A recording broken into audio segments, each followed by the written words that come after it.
Credulity is always greatest in times of calamity. In seasons of great pestilence, man have often believed the prophecies of crazed fanatics that the end of the world was come. The most remarkable was that which seized Christendom about the middle of the 10th century. Numbers of fanatics appeared in France, Germany, and Italy, preaching that the 1,000 years prophesied and the apocalypse as the term of the world's duration were about to expire, and that the Son of Man would appear in the clouds to judge the godly and the ungodly. The delusion appears to have been discouraged by the Church, but it nevertheless spread rapidly among the people. The scene of the Last Judgment was expected to be at Jerusalem. In the year 999, the number of pilgrims proceeding eastward to await the coming of the Lord in that city was so great that they were compared to a desolating army. Most of them sold their goods and possessions before they quitted Europe and lived upon the proceeds.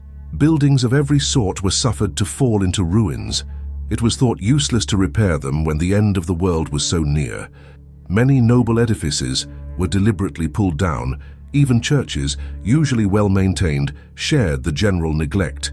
Knights, citizens, and serfs traveled eastwards in company, taking with them their wives and children, singing psalms as they went and looking with fearful eyes upon the sky, which they expected each minute to open, to let the Son of God descend in his glory. During the 1,000th year, the number of pilgrims increased. Most of them were smitten with terror as with a plague. Every phenomenon of nature filled them with alarm. It was the opinion that thunder was the voice of God, announcing the day of judgment.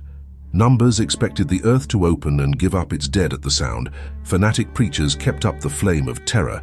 Every shooting star furnished occasion for a sermon in which the sublimity of the approaching judgment was the principal topic. During the Great Plague that ravaged all Europe between the years 1345 and 1350, it was generally considered that the end of the world was at hand. Pretended prophets were to be found in all the principal cities of Germany, France, and Italy, predicting that within 10 years the trumpet of the archangel would sound, and the Savior appear in the clouds to call the earth to judgment. The appearance of comets has been often thought to foretell the speedy dissolution of this world. During the Great Plague of London, the people listened with similar avidity to the predictions of quacks and fanatics. Defoe says that at that time the people were more addicted to prophecies and astronomical conjurations, dreams and old wives' tales than ever they were before or since. Almanacs and their predictions frightened them terribly. Even the year before the plague broke out, they were greatly alarmed by the comet which then appeared and anticipated that famine, pestilence, or fire would follow. At the time of the plague in Milan in 1630, the people in their distress listened with solemnity to the predictions of astrologers and other impostors. It is singular enough that the plague was foretold a year before it broke out. A large comet appearing in 1628, the opinions of astrologers were divided with regard to it. Some insisted that it was a forerunner of a bloody war. Others maintained that it predicted a great famine, but the greater number, founding their judgment upon its pale color, thought it portended a pestilence. The fulfillment of their prediction brought them into great repute while the plague was raging. Other prophecies were current that were asserted to have been delivered hundreds of years previously. They had a most pernicious effect upon the mind, as they induced a belief in fatalism by taking away the hope of recovery, that greatest balm in every malady. They increase threefold the ravages of the disease. A still more singular instance of the faith and predictions occurred in London in the year 1524. The city swarmed at that time with fortune-tellers and astrologers who were consulted daily by people of every class in society on the secrets of futurity. As early as the month of June 1523, several of them concurred in predicting that on the first day of February 1524, the waters of the Thames would swell to such a height as to overflow the whole city of London and wash away 10,000 houses. The prophecy met implicit belief. It was reiterated with the utmost confidence month after month, until so much alarm was excited that many families packed up their goods and removed into Kent and Essex. As the time drew nigh, the number of these emigrants increased. In January, droves of workmen might be seen, followed by their wives and children, trudging on foot to the villages within 15 or 20 miles to await the catastrophe.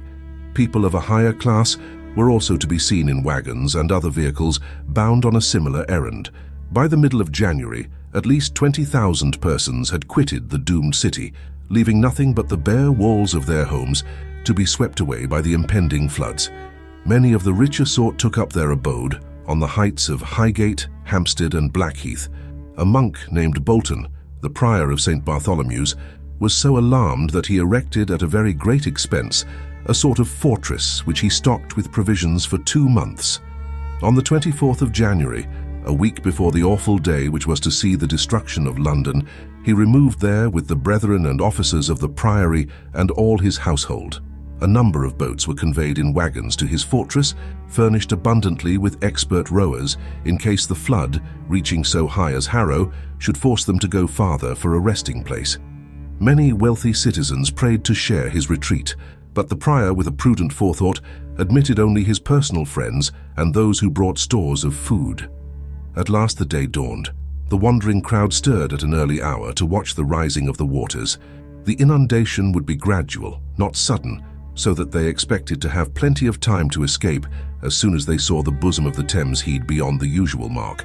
But the majority were too much alarmed to trust to this and thought themselves safer 10 or 20 miles off. The Thames, unmindful of the foolish crowds upon its banks, flowed on quietly as of yore. The tide ebbed at its usual hour, flowed to its usual height, and then ebbed again, just as if 20 astrologers had not pledged their words to the contrary. Blank were their faces as evening approached, and as blank grew the faces of the citizens to think that they had made such fools of themselves. At last night set in, and the obstinate river would not lift its waters to sweep away even one house out of the 10,000. Still the people were afraid to go to sleep. Many hundreds remained up till dawn of the next day, lest the deluge should come upon them like a thief in the night. On the morrow, it was seriously discussed whether it would not be advisable to duck the false prophets in the river. Luckily for them, they thought of an expedient which allayed the popular fury. They asserted that, by an error, a very slight one of a little figure, they had fixed the date of this awful inundation a whole century too early. The stars were right after all, and they, erring mortals, were wrong. London would be washed away, not in 1524, but in 1624. At this announcement, Bolton the prior dismantled his fortress, and the weary emigrants came back.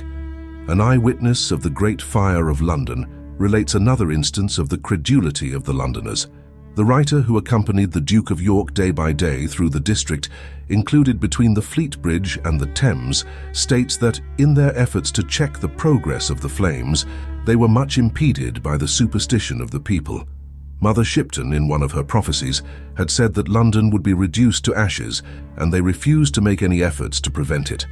A son of the noted Sir Kenelm Digby, who was also a pretender to the gifts of prophecy, persuaded them that no power on earth could prevent the fulfillment of the prediction, for it was written in the great book of fate that London was to be destroyed. Hundreds of persons who might have rendered valuable assistance and saved whole neighborhoods from devastation folded their arms and looked on, as many more gave themselves up with the less compunction to plunder a city which they could not save. Where the credulous may forgive the occasional miscalculation, the king did not. Peter of Pontefract, who had prophesied the death and deposition of King John, was hanged by that monarch for his pains. A very graphic and amusing account of this pretended prophet is given in the Encyclopedic Chronicles of England.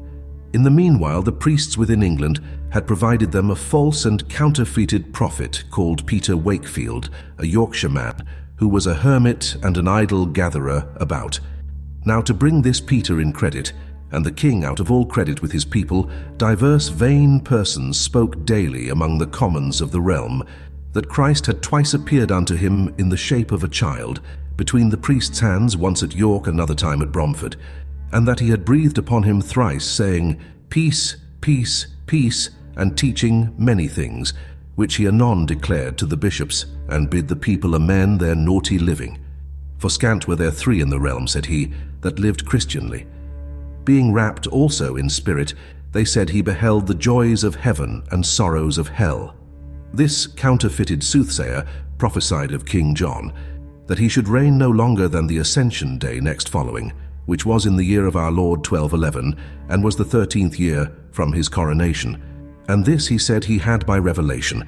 Then it was of him demanded whether he should be slain or be deposed, or should voluntarily give over the crown. He answered that he could not tell, but of this he was sure. He said that neither he nor any of his stock or lineage should reign after that day. The king, hearing of this, laughed much at it, and made but a scoff thereat. Tush, saith he, it is but an idiot knave, and such an one as lacketh his right wits.